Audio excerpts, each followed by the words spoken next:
Hi students, இன்னைக்கு நம்ம கிளாஸ்ல specific heat capacity னா என்னது and heat capacity or thermal capacity அப்படினா என்னதுன்னு பாப்போம். Specific heat capacity. You might have felt that the land is cool in the morning and hot during daytime.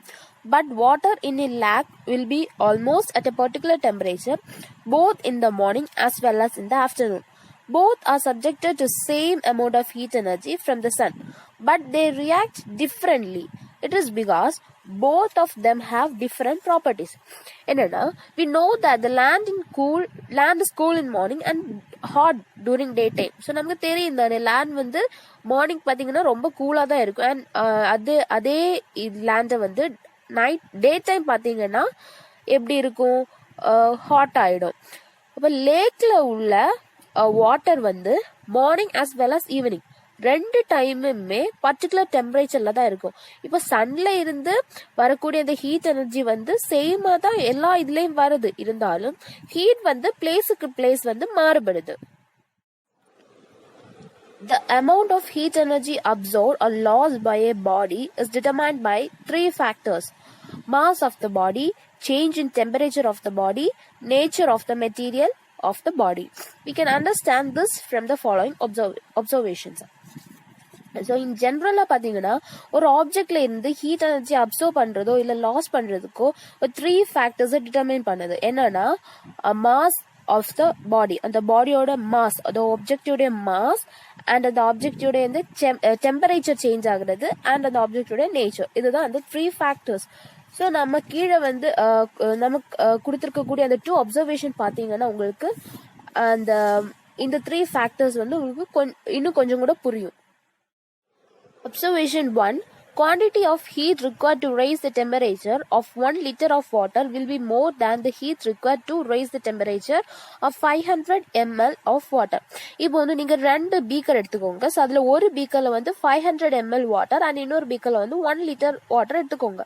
So இந்த ரெண்டையுமே ஹீட் பண்ணும்போது எதுக்கு வந்து அதிகமா ஹீட் தேவைப்படுது? இந்த வாட்டர் வந்து ஹீட் ஆகுறதுக்கு, வாட்டருடைய டெம்பரேச்சர் ரைஸ் ஆகுறதுக்கு நமக்கு எவ்வளவு குவான்டிட்டி ஆஃப் ஹீட் வந்து எதுக்கு அதிகமா இருக்கு அப்படிங்கறது வந்து பாத்தீங்கன்னா 1 லிட்டருக்கு தான் அதிகமா இருக்கும். ஏன்னா if Q is the quantity of heat absorbed and M is the mass of the body, then Q is directly proportional to M.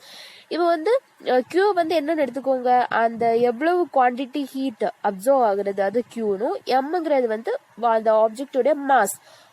அப்படின்னா ஒரு இக்குவேஷன் பாருங்க, then Q is directly proportional to M அப்படின்னு ஒரு equation பண்ணலாம். இப்போ அந்த temperature வந்து எவ்வளவு ஹீட் நமக்கு தேவைப்படுது அப்படிங்கிறது வந்து ஒரு ஆப்ஜெக்டோடைய மாஸ் டிபெண்ட் பண்ணி தான் என்னது இருக்கு. ஸோ அதுதான் என்னது, அந்த ஃபேக்டர்ஸ்ல ஒன்று வந்து இதுல இருக்கு. Observation 2. A quantity of heat energy required to raise the temperature of 250 ml of water to 100 degrees Celsius is more than the heat energy required to raise the temperature to 50 degrees Celsius. So அதே நான் நேரமே சொன்னது மாதிரி நீங்க 2 beaker எடுத்துக்கோங்க. ரெண்டுலயுமே 250 ml water எடுத்துக்கோங்க. எடுத்துட்டு அந்த ஒரு பீக்கர் இருக்கக்கூடிய அந்த வாட்டரை வந்து 100 டிகிரி செல்சியஸ்க்கு ஹீட் பண்ணுங்க அண்ட் இன்னொரு ஒன்னுல இருக்கக்கூடிய வாட்டர் வந்து 50 டிகிரி செல்சியஸ்க்கு ஹீட் பண்ணுங்க.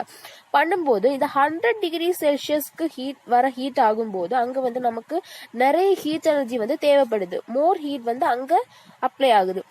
இந்த 50 டிகிரி செல்சியஸ் அது வந்து ரொம்ப ஃபாஸ்டாவே ஹீட் ஆயிடும். அப்ப ஃபாஸ்டா ஹீட் ஆகும்போது ஹீட் எனர்ஜி கம்மியா தான் அங்க தேவைப்படுது. ஸோ அதான் சொல்றேன். Here Q is directly proportional to del T, where del T is the change in temperature of the body. Del Tங்கிறது வந்து அந்த amount of heatக்கு ஏற்ப சேஞ்ச் ஆகக்கூடிய temperature. Thus heat lost or gained by a substance when its temperature changes by del T is நம்ம first அப்சர்வேஷன்ல ஒரு equation பார்த்தோம், Q is directly proportional to M ன்னு. செகண்ட்ல வந்து பார்த்தோம் Q is directly proportional to del T ன்னு. இந்த ரெண்டை ஈக்குவேட் பண்ணும்போது Q is directly proportional to M into del T ன்னு வரும். அண்ட் இந்த அந்த இதுக்கு வந்து நம்ம அதுல அந்த பிளேஸ்ல வந்து ஒரு கான்ஸ்டன்ட் கொடுப்போம். ஓகேவா?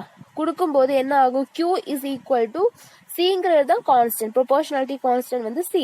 Q is equal to M into C into del T ன்னு வரும். Cங்கிறது தான் proportionality constant. The proportionality constant is the specific heat capacity C of the substance.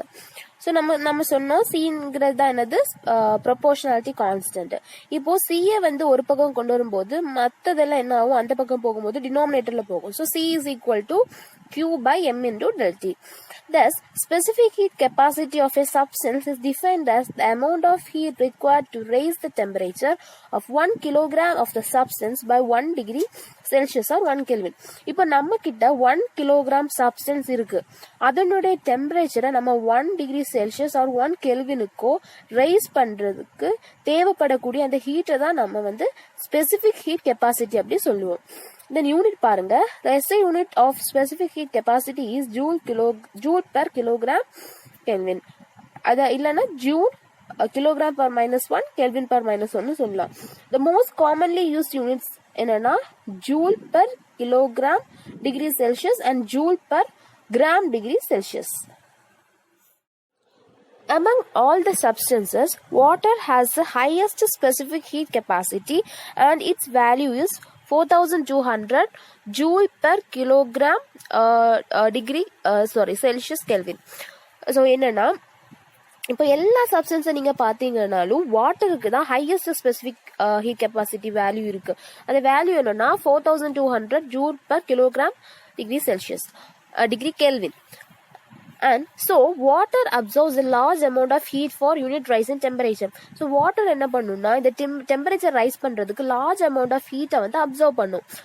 Thus, water is used as coolant in car radiators and factories to keep engines and other machinery parts cool.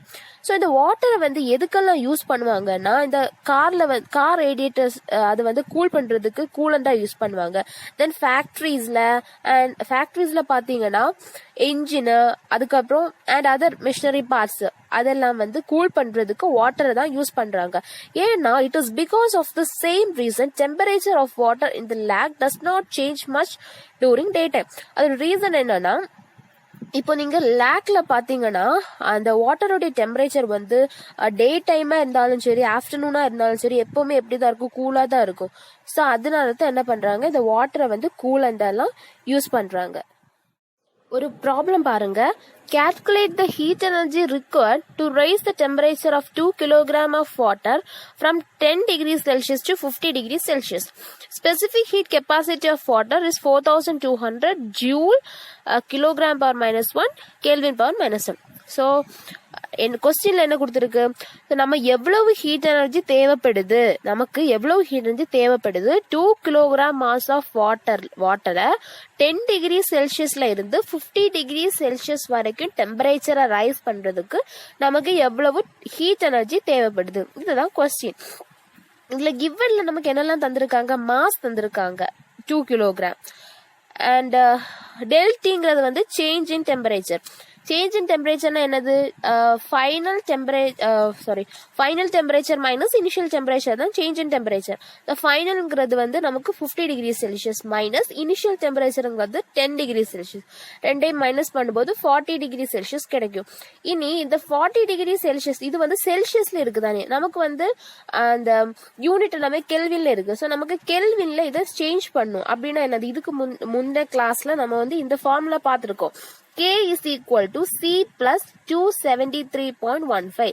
Kelvin கண்டுபிடிக்கிறதுக்கான formula kelvin K is equal to Celsius C plus 273.15.